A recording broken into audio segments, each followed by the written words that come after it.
اللہ تعالیٰ نے مسلمانوں کو یہ بتایا جب مسلمان ہار گئے احد کی لڑائی میں، جیسے کہ آپ کو پتہ ہے تاریخ میں کہ مسلمانوں کی ہار ہوئی، اور اللہ تعالیٰ نے یہ نوٹس کیا کہ جو مسلمان ہیں انہوں نے یہ سوال پوچھنا شروع کر دیا کہ ہمارے ساتھ ایسا کیوں ہوا؟ ہمارے ساتھ تو اللہ کے نبی تھے صلی اللہ علیہ وسلم، ہم تو مسلمان ہیں، ہم کیسے ہار سکتے ہیں؟ تو اللہ تعالیٰ فرماتے ہیں وَتِلْكَ الْأَيَّامُ نُدَاوِلُهَا بَيْنَ النَّاسِ، یہی تو دن ہیں جو ہم لوگوں کے درمیان گھماتے ہیں ان کو، وَلِيَعْلَمَ اللَّهُ الَّذِينَ آمَنُوا، کہ تاکہ اللہ تعالیٰ جانچ لیں کہ کون کون ایمان لایا ہوا ہے اصل میں۔ یہ بڑا آسان ہے، جب آپ جیت رہے ہوں اس ٹائم ایمان لانا بڑا آسان ہے۔ اللہ تعالیٰ فرماتے ہیں میں دیکھنا چاہتا ہوں کہ جب آپ ہارتے ہیں تب آپ کیسے ریئیکٹ کرتے ہیں۔ جب پہلی دفعہ میں نے آیت پڑھی تھی نا، تو اس ٹائم میں نیو یارک ہوتا تھا، اور میں نیو یارک کی نکس باسکٹ بال ٹیم ہے اس کا فین ہوا کرتا تھا۔ اگر آپ کو ہلکا سا بھی آئیڈیا ہے نیو یارک نکس کا، اسپائک لی ہر گیم کے اوپر، ہر گیم میں وہ 2 شہادت کی ہوتے تھے اس کے ہاتھ، ہو سکتا تھا کہ وہ 40 پوائنٹ سے ہار بھی رہے ہوں، لیکن وہ پھر بھی وہ اس پہ ایمان ہوتا تھا۔ 3 سیکنڈ بے شک رہ گئے ہوں گیم میں، 40 پوائنٹس بنانے ہیں، لیکن پھر بھی وہ کہہ رہا ہے کہ نہیں ہم جیت جائیں گے۔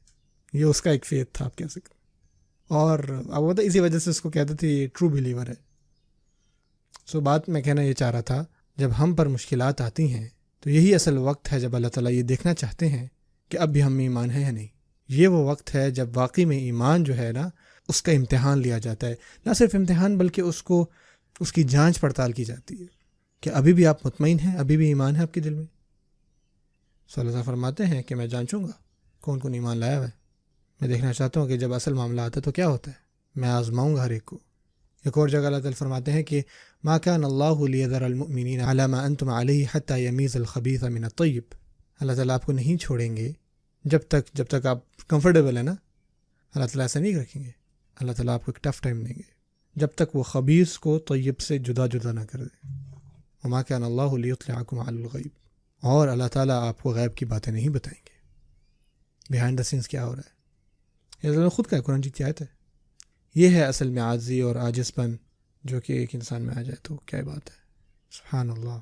اور یہ وہ سفر ہے جو آپ کو اور مجھے بھی کرنا ہے، کہ واقعی میں اصل معنوں میں کہ ہمیں اپنی شکایات اور شکوے دور کرنے کہ یار جو بھی ہمارے ساتھ ہو رہا ہے وہ کیوں ہو رہا ہے، یہ اللہ تعالیٰ پہ چھوڑ دیں، صبر سے کام لیں، توکل سے کام لیں، اور آخر میں آپ کو کیا ہوگا کہ آپ پرسکون ہو جائیں گے، اللہ تعالیٰ آپ کو اطمینان دیں گے۔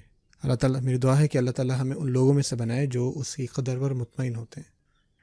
اللہ تعالیٰ ہمیں بھی صحابہ کرام کے اور ان کے نقش قدم پہ چلنے کی توفیق عطا فرمائے، تاکہ اللہ تعالیٰ بھی ہم سے راضی ہو جائے، اللہ تعالیٰ ہماری مشکلات کو آسان فرمائے، اور اللہ تعالیٰ ہم پر کوئی بھی ایسا فتنہ نہ ڈالیں جس کی وجہ سے ہم اپنے ایمان کو کھو دیں۔